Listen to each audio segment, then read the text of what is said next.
உனக்கு இன்னைக்கு ஏதாச்சும் வேலைகள் ஏதாச்சும் இருக்குதாடி? ஏதாச்சும் இருந்தா சொல்லுடி. கார்ப்பரேஷன்ல தண்ணியே வரல, போய் என்ன ஏதுன்னு பார்த்துட்டு வந்துருவோம். ஆமாக்கா, வேலை இருக்குது, இன்னும் சோறாக்கல, எதுவுமே வைக்கவே இல்லைக்கா. தண்ணி இல்லை இங்கேயும். சரி, அதான் என்ன பண்ணுறதுன்னு தெரியாமல் முழிச்சுன்னு உட்காந்துக்கிறேன். நீயும் கரெக்டாக வந்துட்ட.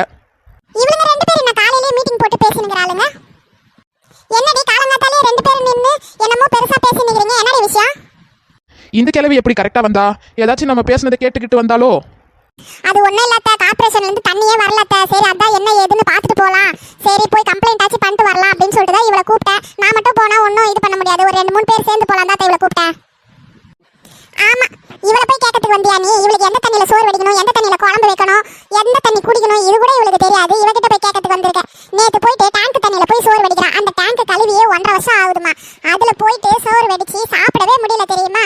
என் பொண்ணு தெரியாம சாப்பிட்டு அவளுக்கு ஒரே லூஸ் மோஷனா ஆகுது. இவளுக்கு ஏதாச்சும் அறிவு இருக்கா சொல்லு? அந்த தண்ணியில போயிட்டு யாராச்சும் சோறு வடிப்பாங்களா? அதுவும் கழுவி கிளீனா இருந்தா கூட பரவாயில்ல, ஒரு ஏதோ அவசரத்துக்கு வச்சுக்கலாம். அது 1.5 வருஷம் ஆகுது. கொசு அது இதுன்னு உழுந்து கொசு எல்லாம் முட்டை வச்சுட்டு அதுல உப்பு வேற படிஞ்சு போயிருக்கு. அதுல போய் நேற்று சோறு குழம்பு வச்சு வச்சிருக்கா. என்னடி இது ஒரு வித்தியாசமா கலர் ஆகுதுன்னு சொல்லிட்டு சாப்பாடெல்லாம் மஞ்சள் மஞ்சள் ஆகுதுன்னு கேட்டா நான் டேங்க் தண்ணியில வெடிச்சேன்னு சொல்லிட்டு சொல்றான்.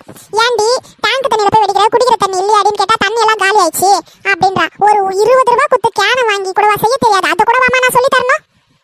வர வர இவ பண்ற அட்டகாசத்தை தாங்கவே முடியல. இது கூட தெரியலனா எப்படிமா? எனக்கும் வயசாகுது, பிபி அதிகமாகுது. சரி, 1-2 சொல்லி கொடுப்போம், ஒழுங்கா கத்துப்பான்னு பார்த்தா ஒரே ஒரு சாம்பார் மட்டும் நம்ம வைக்கிறா. தண்ணியா உருளைக்கிழங்கு பொரியல் செய்யறா. இது 2 தான் இவளுக்கு தெரியுது. திரும்ப திரும்ப திரும்ப இதே செஞ்சு போட்டா வயசான கிழவி நானு. அவன் ஆபீஸுக்கு சாப்பாடு எடுத்துன்னு போறான். அவனை கிண்டல் பண்றாங்க, என்னடா இதையே எடுத்துன்னு வர அப்படின்னு சொல்லிட்டு. இவளுக்கு சொல்லி கொடுத்தா கூட என்ன நீங்க எப்ப பார்த்தாலும் ஏதாச்சும் ஒண்ணு என்ன சொல்லினே இருக்கிறீங்க, இதெல்லாம் என்னால செய்ய முடியாது, எனக்கு என்ன தெரியுமா அதான் செய்வேன்னு சொல்லிட்டு என்கிட்ட கத்துறா. எனக்கு நல்லா தெரியாது இவ என்ன செய்வா ஏது செய்வான்னு. நானும் இவளுக்கு அப்பப்போ ஏதாச்சும் ஒன்று சொல்லினே தான் இருக்கேன், இப்படி பார்த்து செய் அப்படி செய், அவங்களுக்கும் வயசாகுது அப்படின்னு சொல்லிட்டு. அவளுக்கு சொல்றதே புரிய மாட்டேங்குது. அவன் நல்லா சொகுசு கண்டுட்டாளா, அதனால இப்போ அவளுக்கு உடம்பு வளையல, நம்ம தான் வளைய வைக்கணும். நல்லா மேக்கப் பண்ணிக்கிறா, அது மட்டும் தான் இவளுக்கு தெரியுது. நானும் சொல்லிட்டேன் வயசானவங்கடி ஒழுங்கா செய்யடின்னு, அவ கேட்க மாட்டேங்கிறாளே. ஏமா இவ என்ன குழந்தையா? நான் இவளை குச்சி வச்சு அடிச்சு நான் திருத்தறதுக்கு சொல்லதான் முடியும். அது அவ தான் செய்யணும், நான் செய்ய மாட்டேன், நான் பண்ண மாட்டேன்னு வீம்பு பிடிச்சா என்ன பண்றது? அந்த சாம்பாரே எத்தனை நாளைக்கு சாப்பிடுறது? இப்ப பாரு, என் மகளுக்கு உடம்பு சரியில்லை, அவளுக்கு தான் போய் மெடிக்கல் ஷாப்ல மாத்திரை வாங்கினலாம்னு சொல்லிட்டு கிளம்பினேன்.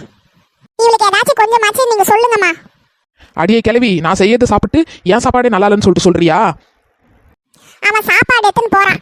4 பேர் முன்னாடி ஆபீஸ்ல உட்காந்து சாப்பிட்டுக்கு இந்த ஒரே சாம்பார் இந்த ஒரே உருளைக்கிழங்கு குத்தா அவங்க கிண்டல் பண்றாங்க. நான் பார்த்துட்டு அவன் என்கிட்ட சொல்றான், அவளை செய்ய வேணா சொல்லு, நீயே எனக்கு எல்லாத்தையும் செஞ்சு கொடு அப்படின்னு சொல்லிட்டு. என்னை எல்லாரும் கிண்டல் பண்றாங்கன்ட்டு இவகிட்ட அதை சொன்னா எனக்கு தெரிஞ்சதுதான் நான் செய்ய முடியும் அப்படின்றான். சரி வாடி நான் சொல்லி தரேன் அப்படின்னாலும் கத்துக்கவே மாட்டேன்னு சொல்லிட்டு எனக்கு இதான் தெரியும்னு சொல்லிட்டு அடம் பிடிக்கிறான். அட கடவுளே, இந்த கிளவி பாரு நம்மள என்னென்ன போட்டு கொடுக்குது. இருடி, உன் தலையில கழு தூக்கி போறேன்.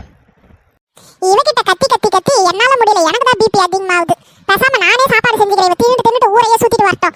பின்ன நான் சொல்றதே செய்ய தெரியலன்னா அப்புறம் என்னத்துக்கு தான் இவ இருக்கிறா சொல்லு? என் பையன் வேணவே வேணாம், இவளை நான் டைவர்ஸே பண்ணிடுறேன், எனக்கு பொண்ணு பாரு அப்படின்னு சொல்லிட்டு சொல்றான். ஒரு ஆம்பளை 5:30 மணிக்கு வரான் ஆபீஸ்ல இருந்து, ஒரு காஃபியோ டீயோ ஏதாச்சும் ஒன்று போட்டு கொடுக்கணும்ல. இந்த வெயில் அவன் பாட்டுன்னு வரான், அவனுக்கு ஒண்ணு கூட செய்யறது கிடையாது, வீட்லயே இருக்கிறது கிடையாது. மேடம் எங்க போறாங்க எங்க வராங்கன்னே தெரியாது, ஊரை சுத்திக்கினே இருக்காங்க. அவன் வரும்போது ஒரு நாள் கூட வீட்டுல இருந்ததே இல்லை.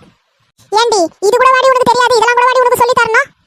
ஒரு சில டைம்ல அவன் என்ன கேட்பான், இல்ல அவனே போயிட்டு காப்பி கலந்து குடிச்சிருவான். இவன் எங்க இருக்கிறானே தெரியாது. அப்புறம் வருவான் 6:30 மணி 7 மணிக்கா வருவான். அவன் ஏதாச்சும் வாங்கி வந்தா அதை தின்னுட்டு உட்காந்து நாடகத்தை 11 மணி வரைக்கும் நாடகம் பார்ப்பான். அப்புறம் தோசை ஊத்தடி இவகிட்ட அந்த 2 தோசைக்கு உட்காந்து கெஞ்சணும். அத்தை இவெல்லாம் திருந்த மாட்டா, இவளை நம்ம திருத்துற வழியில திருத்தணும். டெய்லி காலையில 4 மணிக்கு எழுப்பி பச்சை தண்ணியில குளிக்க வச்சு டெய்லி இவளை என்னென்ன பண்ண வைக்கணுமோ ஒரு 1/2 மணி நேரம் கூட இவளை சும்மா விடக்கூடாது, அப்பதான் இவ உடம்பு வளையும். ஆட போமா, இவகிட்ட சொல்லி நான் போய் சேர்ந்துருவோம் போல. ஏன்டா அப்படி எல்லாம் பேசுறீங்க? பின்ன என்னம்மா இவ இன்னைக்கு திருந்துவா நாய் திருந்துவான்னு பார்த்தா சொல்லி கொடுத்தாலும் செய்ய மாட்டேங்கிறா, எதுவுமே பண்ண மாட்டேங்கிறா. அவனுக்கு இவளை பார்த்தாலே வர வர பிடிக்க மாட்டேங்குது. இவ தானே இப்படி எல்லாம் பண்றா சொல்லு? அப்புறம் அவன் வேணவே வேணான்னு சொல்லிட்டு சொல்றான். இதுக்கு என்ன பண்றது சொல்லு? இவ பிடிச்ச மாதிரி நடந்துக்கணும்ல. நீங்களே புத்திமதி சொல்லுங்கம்மா. நாளைக்கு ஏதாச்சும் அவன் வேணாங்கன்னு சொல்லிட்டானா அதுக்கு நான் பொறுப்பு கிடையாது. அத்தா அப்படி எல்லாம் பண்ணக்கூடாது அத்தை, வேற என்ன பண்றது? நம்ம தான் இவளை திருத்தி ஆகணுமே, வேற வழி கிடையாது.